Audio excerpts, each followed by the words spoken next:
কেউ যদি মিস করেন তাহলে বলবো যে সে ঠকে গেলেন। এজন্য মিস না করে যত দ্রুত সম্ভব গ্রাফিক্যাল আইটিতে চলে আসেন, আপনারা ফ্রি এই কম্পিউটার প্রশিক্ষণটা নিয়ে নেন। আসসালামু আলাইকুম, আমি মাহমুদুল হাসান, আমি ঢাকা মোহাম্মদপুরের বাসিন্দা। গ্রাফিক্যাল আইটি সম্বন্ধে আমি ফেসবুকে একটা পেজে দেখতে পাই যে ফ্রি কম্পিউটার প্রশিক্ষণ দেওয়া হয়। তো এখানে এসে আমি দেখতে পেলাম যে ফ্রি বলতে 1000 টাকা মাত্র এন্ট্রি ফি দিয়ে, তাও আবার পরীক্ষায় যদি কোনো স্টুডেন্ট আগ্রহ প্রকাশ করে কম্পিটেন্ট হতে পারে, টাকা আবার সেই টাকা রিটার্ন দেওয়া হবে। তো এখানে এই যে একটা আগ্রহ পাইলাম, সেখানে আমার কাছে খুব ভালো লাগলো।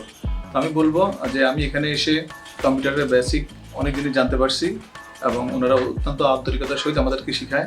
যেভাবে শিখাইলে আমরা সামনে আগে যেতে পারি। দীর্ঘ 3 মাসের কোর্স আমাদেরকে অনেক শর্ট টাইমে অনেক সুন্দরভাবে সময় নিয়ে আমাদেরকে শেখানোর চেষ্টা করতেছে। অন্য প্রতিষ্ঠানে সেটা 5 থেকে 6 হাজার টাকা আমরা যাচাই করে আসছি, এখানে আমরা ফ্রি পাচ্ছি। যে 1000 টাকা মাত্র এন্ট্রি ফি দিয়েছি নাম মাত্র, সেটা আবার পরীক্ষা আমাদের কম্পিটেন্ট হই আমাদেরকে 50% টাকা রিটার্ন দেওয়া হবে। এই জন্য আমি নতুনদেরকে বলবো, যারা এখনো আসেনি তারা আসেন। আমরা computer MS Word, PowerPoint, Excel এগুলো সম্বন্ধে যা ধারণা পাইছি, তা আমরা যারা জব হোল্ডার আছি অথবা স্টুডেন্ট অথবা যারা জবে ঢুকবো তার জন্য অত্যন্ত গুরুত্বপূর্ণ। এই কোর্সগুলো যদি আমরা না জানি, সামনে ভবিষ্যৎ আগে যাওয়া আমাদের বিভিন্ন কর্মক্ষেত্রে অত্যন্ত কঠিন হবে। এই জন্য গ্রাফিক্যাল আইটি এটার জন্য অত্যন্ত সুদূর প্রসারী একটা পরিকল্পনা গ্রহণ করেছে, যা ভবিষ্যৎ জাতি গঠনে আমাদেরকে অনেক সহায়ক হবে।